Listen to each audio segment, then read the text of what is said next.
வழக்குகள் வெற்றி அடையணும் அப்படின்னு கேட்டால் இலுப்பை எண்ணெயில் விளக்கு போடணும். தர்பை பாயில் சின்னதாக கட் பண்ணி அதன் மேலே நவதானியங்களை பரப்பி விளக்கு ஏற்றலாம்.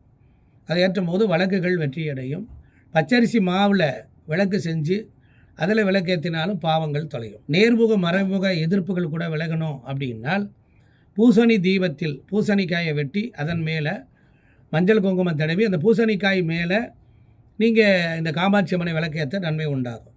அதனால் மறைமுகமான எதிர்ப்புகள்லாம் நீங்கள் வெற்றி பெறும். இந்த விளக்கை தினமும் பிரம்ம முகூர்த்தத்தில் தான் எழுது குளித்து சுத்தமாக்கி சுவாமி படங்களுக்கு பூக்களால் அலங்காரம் பண்ணி அரிசி மாவில் கோலம் போட்டு கொள்ளணும்.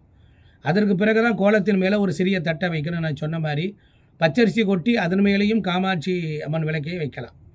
அந்த காமாட்சி அம்மன் விளக்கில் பெரும்பாலும் நெய் விட்டு தான் தாமரத்தண்டு திரி ஏற்றும் பொழுது அதற்கு நேராகத்தான் நீங்கள் உட்கார்ந்து கொண்டு கடன் சுமை குறைய வேண்டும் என்று பிரார்த்தனை செய்தால் வெற்றி உண்டாகும்.